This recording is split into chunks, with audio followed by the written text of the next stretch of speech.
আসসালামু আলাইকুম ওয়া রাহমাতুল্লাহ। মুমিন মুসলমানের প্রতিদিনের কাজই হলো আমল ইবাদত করা, আল্লাহ তাআলাকে সন্তুষ্ট করা, অগণিত সওয়াব অর্জন করা, যেন পরবর্তীতে সে আল্লাহ তাআলার দয়া ও রহমতে জান্নাতের ভাগীদার হতে পারে। তাই প্রিয় দর্শক, আজকের ভিডিওতে আমি আপনাদেরকে জানাবো একজন মুমিন মুসলমানের প্রতিদিন সকাল থেকে সন্ধ্যা পর্যন্ত যে আমলগুলো করা যায় সেই সম্পর্কে, আমলের নিয়ম কানুন এবং কোন আমলের ফজিলত কি সেই সম্পর্কে আজকের ভিডিওতে আমি আপনাদেরকে জানিয়ে দিব ইনশাআল্লাহ। আমি বিশ্বাস করি যে ব্যক্তি চায় তার আমল নামায় অধিক পরিমাণে সওয়াব লেখা হোক এবং যে ব্যক্তি চায় আমল করে নবীজির সুপারিশ এবং আল্লাহ তাআলার দয়া ও রহমত পেয়ে জান্নাতে প্রবেশ করতে, সে আজকের ভিডিওটি সম্পূর্ণ দেখবে এবং এইখান থেকে এই আমলগুলো শিখে পরবর্তীতে সে আমলগুলো করে সওয়াব অর্জন করে নিবে ইনশাআল্লাহ। তাই প্রিয় দর্শক, আপনাদের কাছে আমার একটি অনুরোধ হলো, ধৈর্য ধরে ভিডিওটি সম্পূর্ণ দেখুন। ইনশাআল্লাহ আমলগুলো করে অনেক অনেক সওয়াব অর্জন করতে পারবেন। তাহলে চলুন শুরু করা যাক। প্রিয় দর্শক, আজকের ভিডিওতে যে আমলগুলোর কথা আমি আপনাদেরকে বলবো সেগুলো হচ্ছে আল্লাহর ফরজ বিধান পালন ব্যতীত আপনি যে আমলগুলো করবেন, যেমন আল্লাহর ফরজ বিধান নামাজ, রোজা, হজ, যাকাত, এছাড়াও আরো অন্যান্য আমলগুলো তো আছেই, সেগুলো তো আপনি করবেনই, তারপরও আপনি সওয়াব অর্জন করার জন্য এই আমলগুলো করবেন। এগুলো নিয়ম মাফিক কোনো হাদিসের কথা নয় যে এভাবেই করতে হবে সিরিয়াল বাই সিরিয়াল, আপনি আমলগুলো আগে পরে করলেও হবে। দর্শক, সকাল থেকে সন্ধ্যা পর্যন্ত করা যায় এমন বাছাইকৃত অধিক ফজিলতকৃত কয়েকটি আমলের মধ্যে নম্বর 1, সাইয়্যিদুল ইস্তেগফার পাঠ করা।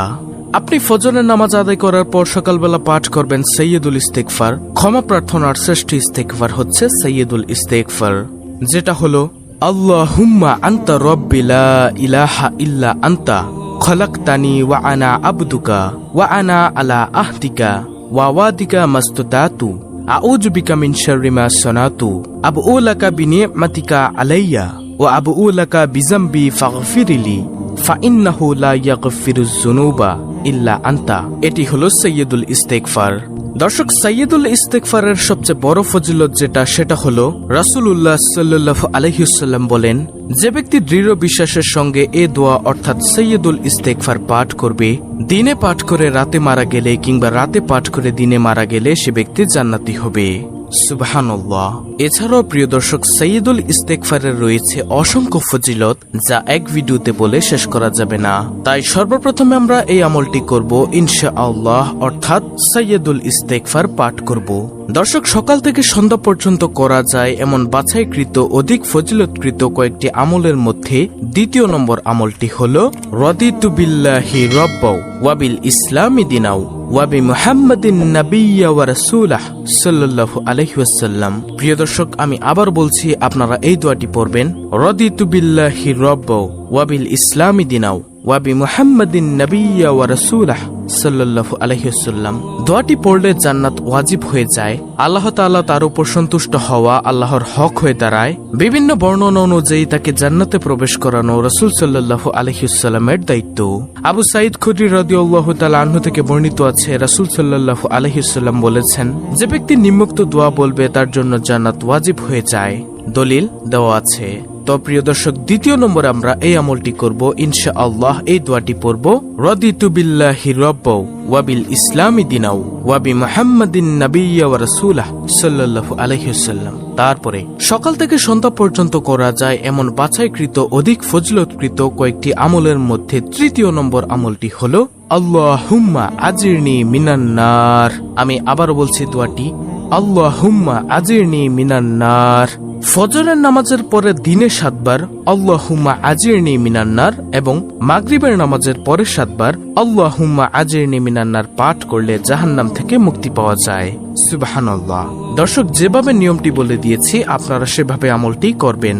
তারপর প্রিয় দর্শক, সকাল থেকে সন্ধ্যা পর্যন্ত করা যায় এমন বাছাইকৃত অধিক ফজিলতপূর্ণ কয়েকটি আমলের মধ্যে চতুর্থ নম্বর আমলটি হলো সুবহানাল্লাহি ওয়া বিহামদিহি সুবহানাল্লাহিল আযীম। আবু হুরায়রা রাদিয়াল্লাহু তাআলা আনহু থেকে বর্ণিত হাদিসে রাসূল সাল্লাল্লাহু আলাইহি ওয়াসাল্লাম বলেন, দুটি বাক্য এমন রয়েছে যা বলা সহজ, আমলের পাল্লায় অনেক ভারী আর আল্লাহর কাছেও অধিক পছন্দনীয়। সেটি হলো সুবহানাল্লাহি ওয়া বিহামদিহি সুবহানাল্লাহিল আযীম। অর্থ, মহান সেই আল্লাহ এবং তারই সকল প্রশংসা মহান সেই আল্লাহ যিনি সর্বোচ্চ মর্যাদার অধিকারী। হাদিসটি রয়েছে বুখারী শরীফে, হাদিস নম্বর 6406। মানুষের এখন নানা ধরনের ব্যস্ততা, কাজের ভিড়ে নিয়মিত নফল ইবাদত করা হয়তো অনেকের সম্ভব হয় না, কিন্তু যে কোনো মুহূর্তে আল্লাহর প্রশংসায় তার জিকির করা অনেক সহজ। এতে কোনো সময় ক্ষেপণ হয় না, কাজেও ব্যাঘাত সৃষ্টি করে না। তাই সহজ আমল হিসাবে অত্যন্ত উপরোক্ত বাক্য দুইটি নিয়মিত পড়া যায়। এতে অজ্ঞাতে ঘটে যাওয়া আমাদের বিভিন্ন গুনাহ আল্লাহ তাআলা মাফ করে দিবেন, পাশাপাশি অগণিত সওয়াব লাভ হবে। তাই অধিক সওয়াব পেতে হলে আমরা এই দোয়াটি সব সময় পড়ব, যত বেশি পড়তে পারি। সুবহানাল্লাহি ওয়া বিহামদিহি সুবহানাল্লাহিল আযীম, প্রতিদিন কমপক্ষে 100 বার। তারপর প্রিয় দর্শক, সকাল থেকে সন্ধ্যা পর্যন্ত করা যায় এমন বাছাইকৃত অধিক ফজিলতপূর্ণ কয়েকটি আমলের মধ্যে ৫ম নম্বর আমলটি হলো শ্রেষ্ঠ 4টি জিকির করা। এগুলো আমরা সবাই পারি। সুবহানাল্লাহ, আলহামদুলিল্লাহ, লা ইলাহা ইল্লাল্লাহ, আল্লাহু আকবার।